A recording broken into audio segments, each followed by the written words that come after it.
হ্যাঁ হ্যালো। যেটা বলছি সেটা মন দিয়ে শোনো। ওরা আজ রাত 12টায় আমাদের বাড়ির সামনে চলে আসবে। আমাকে শুধু শোবার ঘরের দরজাটা খুলে রাখতে হবে। বুঝতে পেরেছ? কি পারবে তো?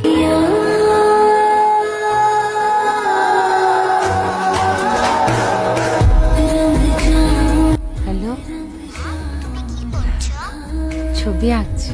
আর ছবি আর আর আমার একটা কথা মন দিয়ে শোনো। আজ ঠাম্মা হাসি করে উট খেতে দেবে। সারা দুধ কিন্তু খেও না।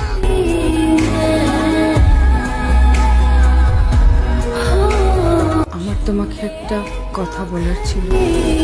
তো আমি আরেকজন ডাক্তার দেখিয়েছি, একটা সেকেন্ড অপিনিয়ন নিয়েছি। জানি। বাচ্চাটা যে সুস্থ আছে, ভালো আছে, তুমি খুশি না?